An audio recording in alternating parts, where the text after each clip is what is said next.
Hoy va a ser, amable audiencia, una jornada muy interesante en la Corte Constitucional. Debo decir que esta Corte Constitucional, a través de sus ejecutorias, está tomando decisiones que invitan a ampliar y profundizar el debate público. Lo que pasó con el tema de los documentos apostillados que se exigía por parte de las autoridades del gobierno para el ingreso de venezolanos, creo que es un tema que fue polémico en su momento, pero que ahora mismo ha sido matizado por la Corte Constitucional a través de dejar sin efecto provisionalmente esa medida mientras se tramita una demanda de inconstitucionalidad. El día de hoy, y citaba Diario El Comercio hace 3 días, un reportaje dando cuenta que una pareja del mismo sexo será escuchada por la Corte Constitucional, pide matrimonio civil igualitario, y nos referimos a Efraín Soria, que lo conocemos, él es vocero de la Fundación Equidad, lo hemos entrevistado varias veces y es un activista de la comunidad LGBTI que es su presencia es muy recurrente a nivel mediático y también en las calles, y Javier Benalcázar, ellos llevan 12 años juntos. Pero claro, insisto, en una sociedad como la ecuatoriana ese tema termina siendo polémico, ¿no?, con Tertulio. Sí. Tema del cual evidentemente vamos a hablar en este momento. Termina siendo polémico, pero termina también ubicándonos muy rezagados en relación a otras sociedades que han demostrado ser mucho más progresistas y más de avanzada, y no nos vayamos a Europa ni nada por el estilo, Sudamérica, sino fijémonos en lo que ha pasado en sociedades como Uruguay, como Colombia, como la Argentina, que tienen muy adelantados procesos legales que viabilizan la unión entre dos personas del mismo sexo. Sí, totalmente de acuerdo. Que no tiene además, y eso lo vamos a hablar con nuestro primer invitado, que no tiene además implicaciones de carácter religioso ni nada por el estilo, ¿no? Sino que tiene que ver más bien con implicaciones de índole legal y hasta económico en beneficio de las personas. Claro que sí. Por eso hemos invitado a Mauricio Maldonado, él es docente de jurisprudencia de la Universidad San Francisco de Quito, quien tiene una posición sobre este debate que evidentemente está allí. La sociedad muchas veces mira al otro lado y no lo ha querido debatir, pues hoy la Corte Constitucional abre la posibilidad de escuchar y quién sabe después de semanas o meses tomar una decisión y pronunciarse. ¿Cómo le va? Bienvenido, buenos días, Mauricio. Qué gusto. Bienvenido, muchísimas gracias. ¿Cuál es su posición sobre este tema? ¿Cómo le ve usted?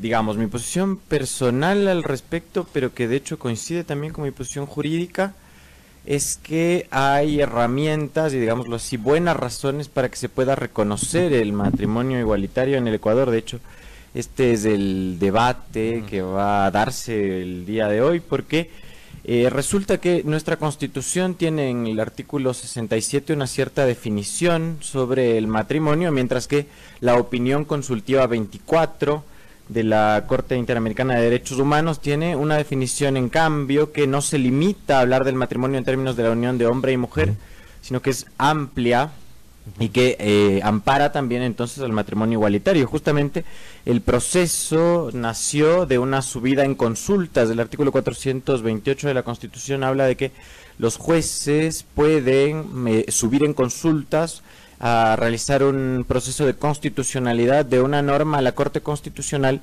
cuando tengan dudas acerca de su aplicabilidad, digamos. Y entonces justamente a partir de esto es que se va a discutir sobre la posible aplicación y la validez, si es vinculante o no la opinión consultiva 24 de la Corte Interamericana, es decir, justamente para que el matrimonio civil igualitario sea reconocido en el Ecuador. El segundo párrafo del artículo 67 de la Constitución dice: el matrimonio es la unión entre hombre y mujer, se fundará en el libre consentimiento de las personas contrayentes y en la igualdad de sus derechos, obligaciones y capacidad legal. Eso es lo que dice el artículo 67 de la Constitución, ¿no es cierto? Sí. Y ahora, ahí la pregunta es, ¿qué prevalece? ¿La Constitución del Estado ecuatoriano o el pronunciamiento internacional? Exactamente, o el pronunciamiento de las Cortes Internacionales. Claro, justamente, esto es lo que se debate, esto es lo que se discute. Ahora, la cuestión importante en este caso es determinar que la propia Constitución, en el artículo 424, nos da una salida para este tipo de conflictos. Es decir, admitido que hoy por hoy se aplica justamente esta interpretación en la que no se reconoce ni se protege el matrimonio igualitario, prevé la propia Constitución en este artículo que he citado la posibilidad de que se decida esto a favor del Tratado Internacional de Derechos Humanos y de su interpretación.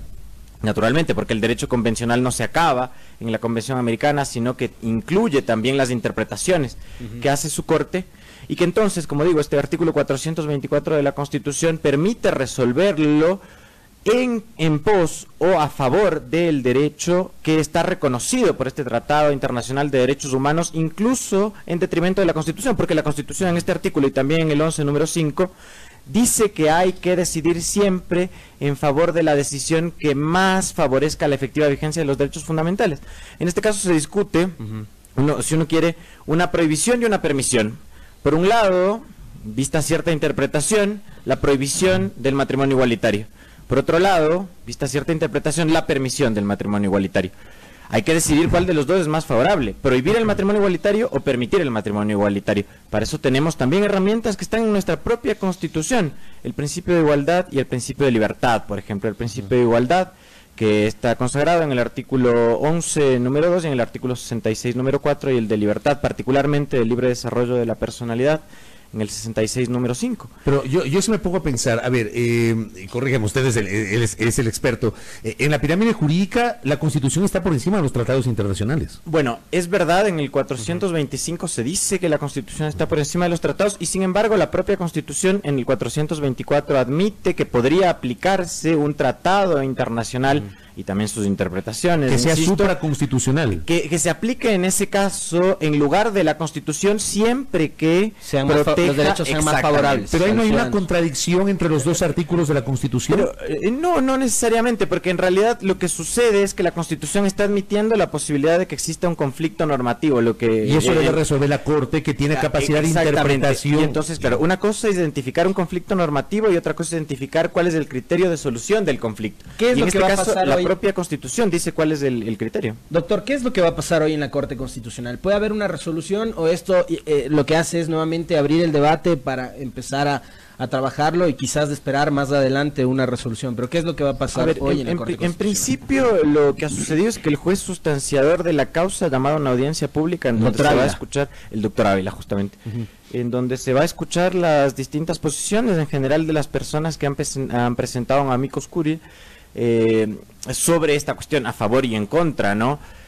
Tiene, según el artículo 428, 45 días la Corte Constitucional para pronunciarse al respecto, y justamente, bueno, la posición que yo voy a tener el día de hoy junto a otras personas es justamente que esta interpretación que yo he propuesto está acorde con nuestra propia Constitución. Es decir, no es que no estamos aplicando la Constitución. La Constitución, en el artículo 424, nos da un criterio para resolver esto. La Constitución admite que puede haber tratados internacionales de derechos humanos que son más favorables que la Constitución, y entonces estaríamos aplicando derecho interno también. Ahora, hay algunos sectores, sobre todo aquellos que se oponen radicalmente a esta discusión, que no quieren saber nada de eso, que interpretan o que leen de forma expresa, textual, el contenido del segundo inciso del artículo 67 respecto de que el matrimonio es la unión entre hombre y mujer. Amparo Medina de la Red Vida y Familia. Por mencionar un ejemplo. Sí. Porque dicen, vamos al matrimonio igualitario y también van a querer ir a la adopción. ¿Cómo ve usted ese otro escenario? Le pregunto, si se da paso al matrimonio igualitario, ¿automáticamente se podría dar paso a la adopción por parte de parejas del mismo sexo? Esta es una discusión interesante. En realidad, en principio debería ser así, porque la Constitución admite que para estos casos, digamos, dado el reconocimiento de las mismas condiciones, en este caso también del matrimonio, debería darse paso también a la posibilidad de la adopción. Y sin embargo, el artículo 68 de la Constitución, en el segundo inciso, dice que la adopción corresponderá solamente a parejas del mismo sexo. Quizá en este caso, en el caso de la adopción, una vez que la Corte Constitucional decida que se puede aplicar el matrimonio igualitario, podría instar a la Asamblea Nacional para que se reforme la Constitución en esta parte, en la parte del artículo 68. Por lo que, digamos, en principio, a pesar de que son temas datados, tendrían dos vías distintas. Esta primera, que puede realizar directamente la Corte Constitucional, y la segunda, que a mi juicio merecería una reforma. Ahora, yo seguí parte del debate constituyente en Montecristi, donde también ya se habló de este tema. Hubo algunos sectores que se movilizaron a favor y en contra de las tesis. Hubo los sectores más radicales, más conservadores, que aseguraron en su momento que se estaba diseñando una constitución que pretendía apuntalar el matrimonio de personas del mismo sexo, finalmente eso no ocurrió.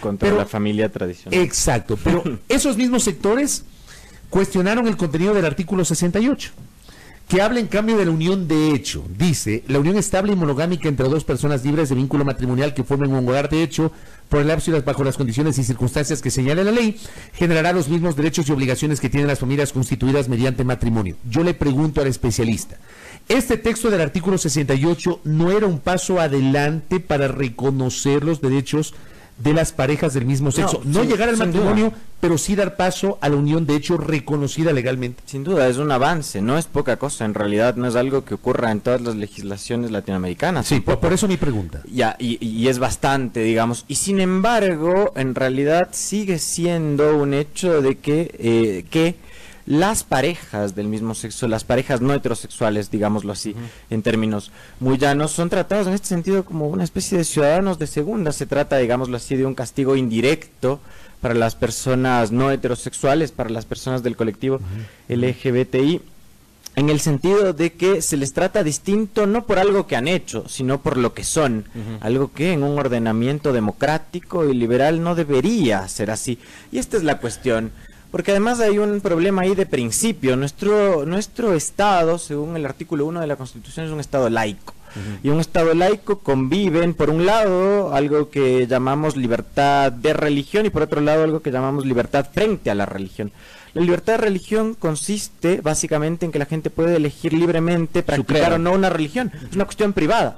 La segunda, frente a la religión, quiere decir que el pensamiento religioso, que los idearios religiosos, no pueden invadir la vida privada o, invadiendo la vida pública, también indirectamente luego la vida privada de las personas que no necesariamente están de acuerdo con estos idearios religiosos. En otras palabras, en un Estado laico, en último término, la libertad religiosa es una cuestión delegada a la conciencia de cada persona y que no puede imponérsele a los demás.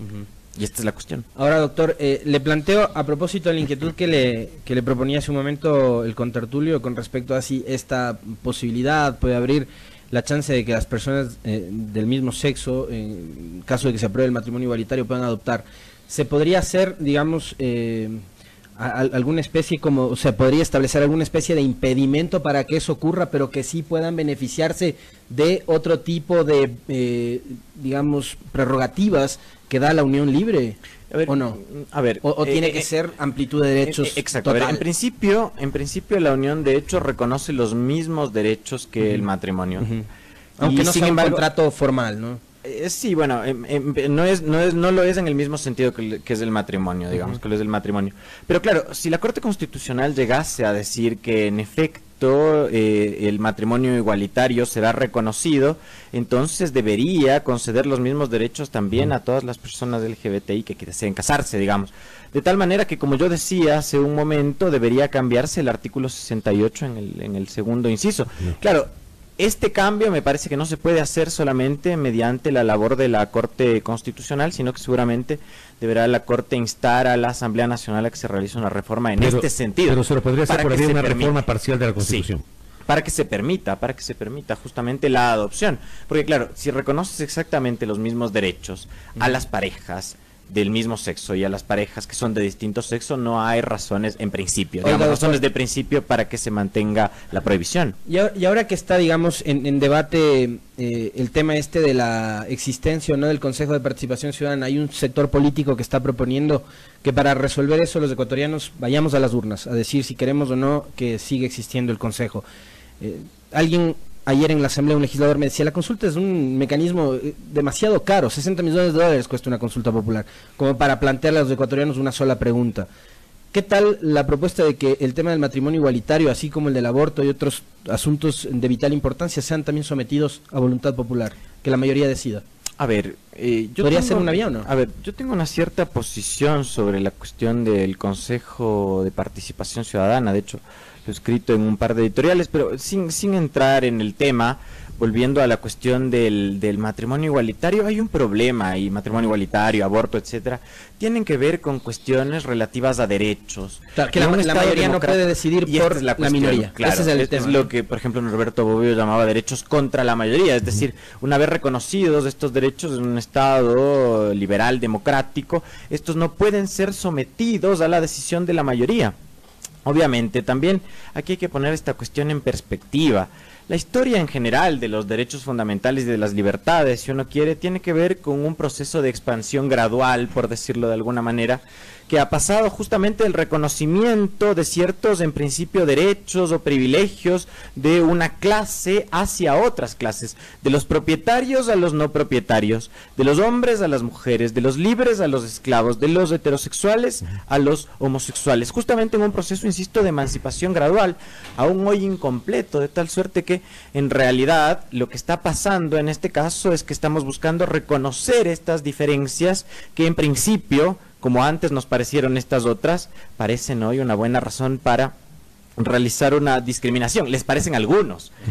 Que esta es una buena razón, cuando en realidad parece que, insisto, en el marco, contexto dependiente de un Estado laico, liberal, democrático, igualitario, no tienen cabida, no pueden tener cabida, y esta es la cuestión. Correcto. Hoy a las 9:30 de la mañana será esta audiencia en la Corte Constitucional, estaremos expectantes de aquello, y por eso el aporte de nuestro invitado, Mauricio Maldonado, para justamente el debate público. Gracias por la gentileza. Gracias a ustedes por la invitación. Mauricio Maldonado, profesor de jurisprudencia de la Universidad de San Francisco de Quito, hablando sobre su postura respecto del matrimonio igualitario. Por cierto, un aporte que me envía Freddy Morales, oyente que nos escucha desde España, nos dice: en la legislación española está legalizado el matrimonio igualitario, pero la adopción todavía está en estudio. Miren ustedes lo que pasa justamente en España, y que nos comparte nuestro amigo. A eso me refería yo, o sea, puedes dejar que la pareja decida sobre el tema de bienes, de herencias. Exacto, y cosas por el en principio pueden tratarse como cuestiones separadas. Ahora, una vez que la Corte decida, yo creo que debería también instar a la Asamblea, decía yo, para que se realice una reforma. Ahora, sobre la cuestión puntual, ahí se discute en varios países si en efecto debería o no permitirse la adopción en general. Muchos países han decidido, sobre la base de estudios empíricos, científicos, que en realidad no hay buenas razones para negarle la adopción a parejas del mismo sexo, que este miedo que quieren meternos acerca de que los niños o las niñas que crecen en un hogar homoparental van a tener ciertos problemas, estudios empíricos, científicos, serios, sobre la base de los cuales se ha decidido en varios países esta cuestión, dicen que no es el caso. De acuerdo. Si no, vean La Jaula de las Locas de Robin Williams. Gracias a nuestro invitado. Gracias también a los aportes de los oyentes. 7:12 en la primera hora.